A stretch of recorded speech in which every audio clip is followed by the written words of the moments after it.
Bienvenidos, queridos amigos, a una nueva edición de este programa que se llama Marcando el Norte. Hombre, don Iván de Vargas, bienvenido a nuestro programa. Muchas gracias, Javier, por invitarme al programa. Voy a presentarle a los telespectadores. Tenemos hoy en el estudio a don Iván de Vargas, que es periodista. Yo le conozco desde hace tiempo. Ustedes tranquilos, porque aunque es periodista, no es mala persona del todo. Es verdad que los periodistas no tenemos muy buena fama, don Javier. Ya le he tranquilizado yo a la audiencia. O sea, pero bueno, quiero decir, también podemos hacer mucho bien los periodistas si somos fieles pues a la misión que tenemos y a la responsabilidad que tenemos con la sociedad. Por eso le he traído yo aquí. Aunque he dicho que bien. Bien, no, es buena persona, es un periodista competente. Vamos a iniciar hoy una serie general, pero a mí me gustaría que se enfocara en particular en una serie general sobre la persecución contra la Iglesia Católica. Que es algo muy característico de los cristianos. Si a mí me persiguieron, a vosotros os darán palmaditas en la espalda. ¿No dice así el Evangelio? Algo parecido, efectivamente. La persecución es algo que tiene que ver con el propio cristianismo, porque el primer perseguido fue nuestro Señor Jesucristo, fue el primer con su familia, ¿no? Con San José y la Virgen María fue el primero que tuvo que huir, huyó a Egipto, como todos saben, y si al Señor le han perseguido, a nosotros también nos tienen que menos, ¿no? O sea, no vamos a ser menos los siervos que los... Lo dijo, es que no había leído bien, pero ya me dicen desde control, no, que no son palmaditas de las manos. Si a mí me han perseguido, a vosotros también os van a perseguir. Con lo cual, dice... Y si no nos persiguen, y perdona que te interrumpa, Javier, tenemos que preguntarnos por qué no nos persiguen.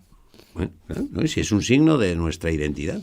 Mirad cómo se aman, mirad cómo les persiguen. O sea que esto es...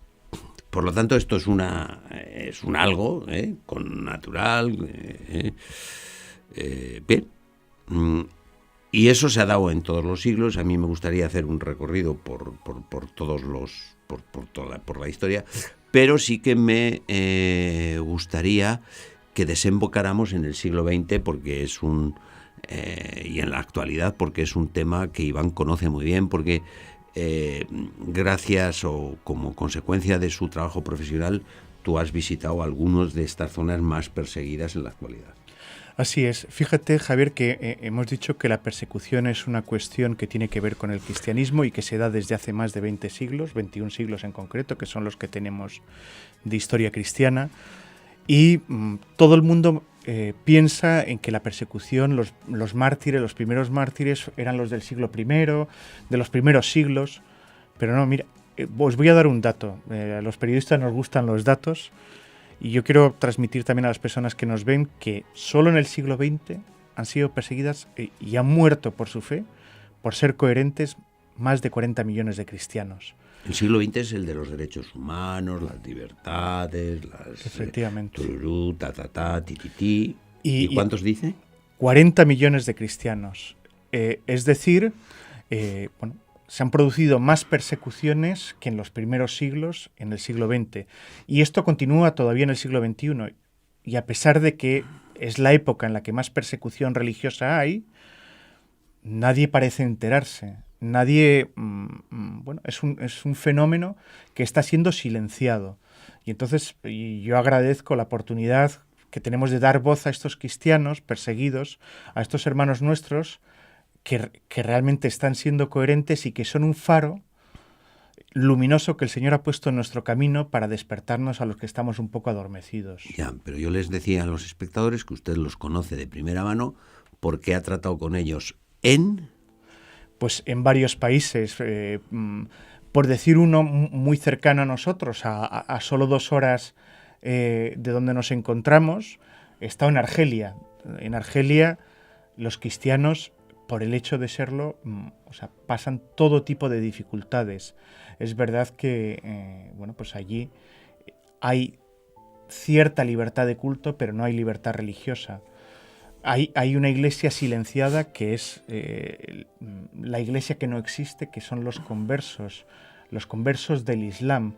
Allí el Señor está obrando grandes obras, grandes milagros, y está tocando el corazón de muchos musulmanes que se juegan su propia vida para ser fieles a ese encuentro que han tenido con el Señor, porque ser cristiano no es una ideología, no son unos valores. Ser cristiano es tener un encuentro con Cristo que cambia nuestra vida, con Cristo que está vivo, que está realmente presente en la Eucaristía, que ha querido quedarse en medio de nosotros. Y estos hermanos nuestros que han tenido este encuentro profundo con Cristo han descubierto que son amados por Cristo, le han dicho que sí. Y solo por este hecho, por tener este encuentro con Cristo, su vida corre peligro.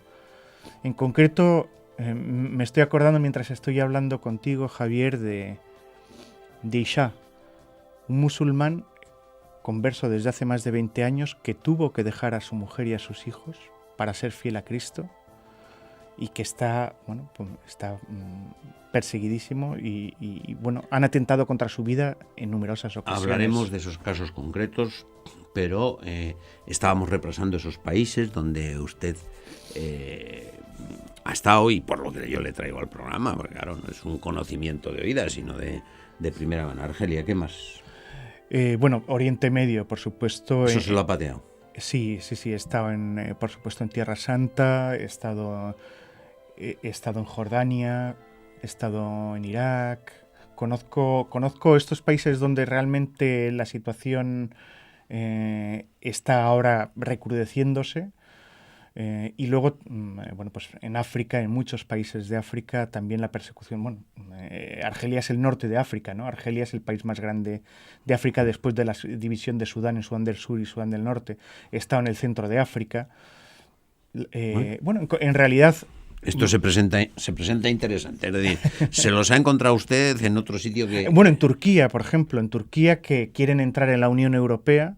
Ya. Y donde los cristianos son solo el 0,1% de la población, y donde conocí a un auténtico mártir, el vicario apostólico de Anatolia, Monseñor Luigi Padovese, que fue degollado. Hablaremos de todo ello, pero para llegar al siglo XX antes hay que transistar la historia, porque empezábamos con el Evangelio. Si a mí me han perseguido, a vosotros también os van a perseguir. Y la verdad es que desde un punto de vista histórico,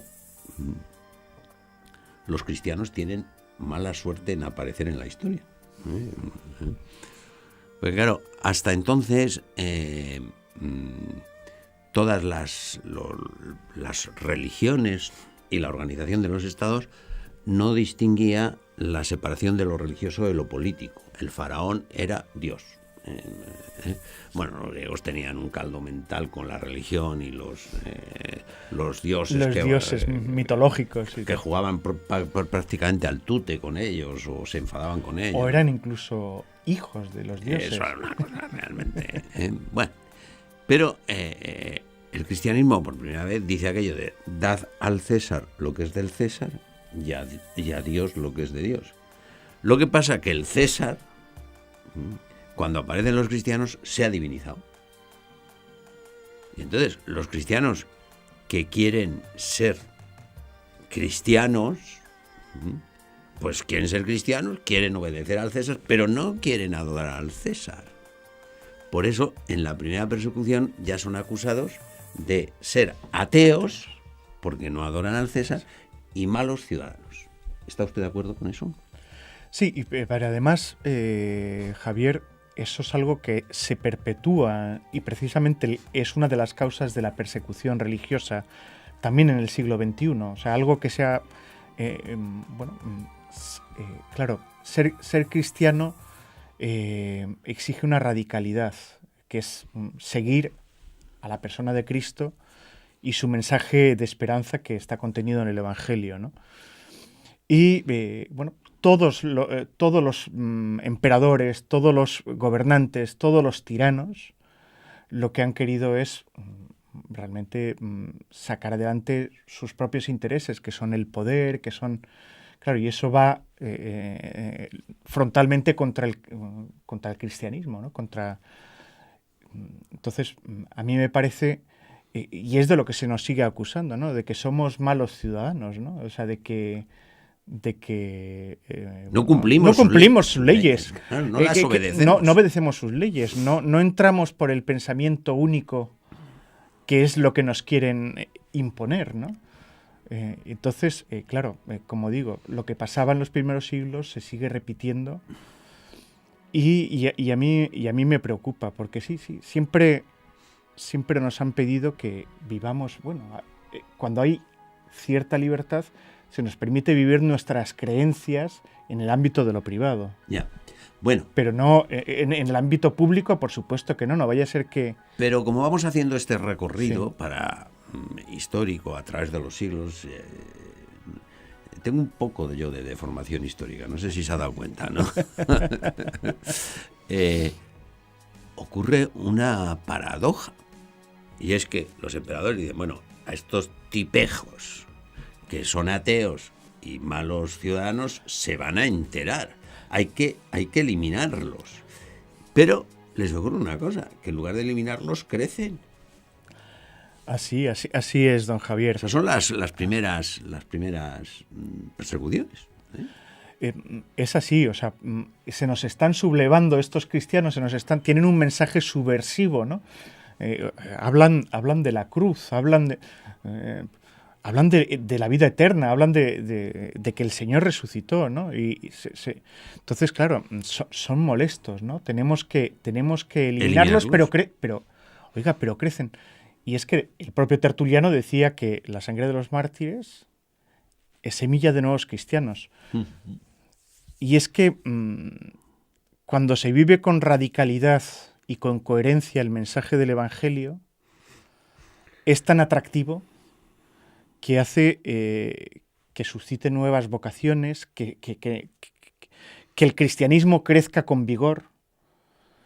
Y esto es algo que yo también he comprobado en estos lugares donde la persecución es enorme, ¿no? O sea, en estos lugares hay una fe viva, una fe auténtica, una vivencia coherente del Evangelio, y cada vez son malas vocaciones. En Asia, que es uno de los continentes donde más persecución hay, podemos hablar del caso de Corea del Norte, o podemos hablar de la situación de China, o sea, allí los cristianos, el número de cristianos aumenta, el número de bautizados aumenta crecen como champiñones, ¿no? Ya. Le voy a hacer una pregunta, probablemente sea una pregunta trampa. Dice, bueno, pues entonces está muy claro lo que hay que hacer. Si la sangre de los mártires es semilla de cristianos, lo que tenemos que hacer los cristianos es declinar nuestros derechos y ponernos a que nos den palos cuanto más mejor, ¿no? Renunciar a nuestros derechos civiles y que nos persigan, que esto es una cosa... y vamos, ¿y nosotros no tenemos derechos civiles entonces? Claro, y yo creo que este programa... ¿Cómo jugamos con esta historia? O sea, yo creo que por un lado tiene que haber una denuncia profética, que es lo que estamos haciendo en este foro, ¿no? O sea, tenemos que reclamar nuestros derechos civiles, porque los tenemos. Y de hecho, bueno, a mí me gusta alzar la voz precisamente porque he descubierto que en muchos países los cristianos son ciudadanos de segunda o de tercera categoría. Y esto no puede ser. Pues que sigan siendo de segunda o tercera categoría, porque eso es bueno, y que les persigan, ¿no? O sea, o no. O sea, quiero decir, yo creo que la persecución, yo creo que es algo que nos tiene que espolear para preguntarnos si estamos siendo coherentes, si estamos viviendo nuestra fe. Pero también es algo que hay que denunciar, quiero decir, o sea, porque al final pertenecemos a una sociedad, o sea, no somos de este mundo, pero vivimos en este mundo, ¿no? Entonces, tenemos que alzar la voz y decir, oiga, están pisando nuestros derechos, y el primer derecho como personas es la libertad religiosa. O sea, si no hay libertad religiosa, no hay ningún tipo de libertad, no hay ningún tipo de... Por tanto, o sea, tenemos que exigir que todos puedan tener esa libertad a profesar su fe, a profesar su... Porque es algo inherente a la persona humana, ¿no? Entonces, si tú pisas la libertad religiosa, los cristianos somos la minoría más perseguida. El 75% de las personas que no tienen libertad religiosa en el mundo son cristianos, hoy, en pleno siglo XXI.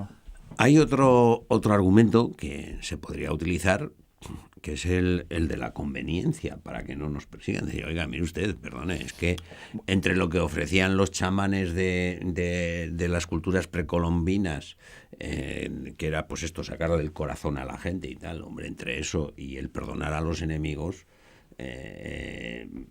es más beneficioso socialmente lo de perdonar a los enemigos, me parece a mí. Es decir, que la cristiandad ha hecho algo, tiene una historia, tiene...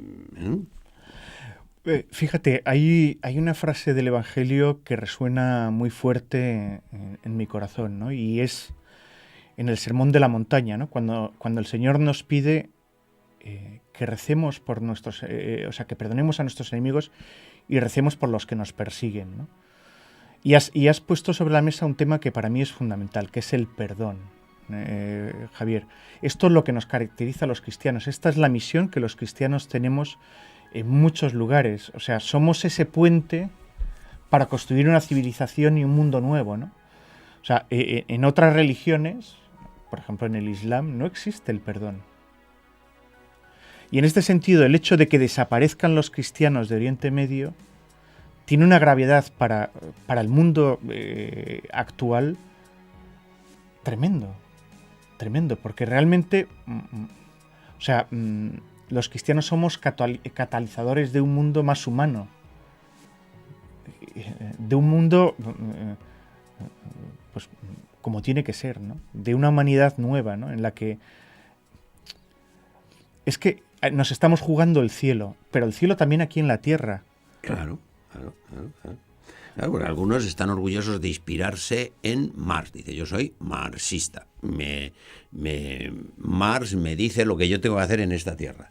Otros son liberales y dicen que hay una mano invisible, ¿sabe usted? Mano invisible que arregla los desajustes económicos entre la oferta y creen en la mano invisible.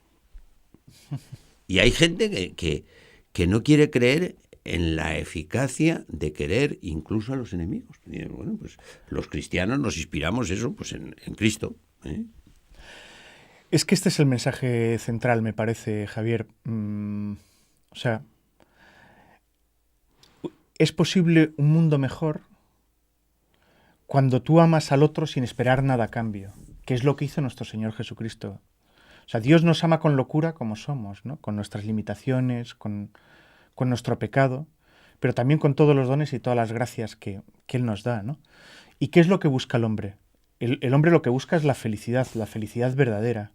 Y la felicidad verdadera, que es la que hace que este mundo sea mejor, o sea, surge precisamente de ese amar sin esperar nada a cambio, de ese perdonar al enemigo, al que te persigue. Esto es lo que cambia absolutamente todo, ¿no? Radicalmente.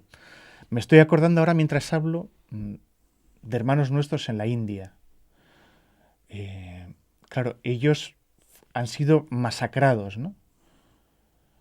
¿Y cómo han conseguido que llegue la paz a sus poblados? O sea, que han sido arrasados. O sea, en el estado de Orissa, que es uno de los muchos estados de la India. La India es un país inmenso, gigantesco, es un subcontinente, más de 1.200 millones de habitantes, ¿no? ¿Allí quiénes se están convirtiendo al cristianismo? Bueno, pues la casta de los intocables, los dalits, personas que son más pobres que las ratas, ¿no? Pero que han descubierto este mensaje potentísimo del Evangelio, ¿no?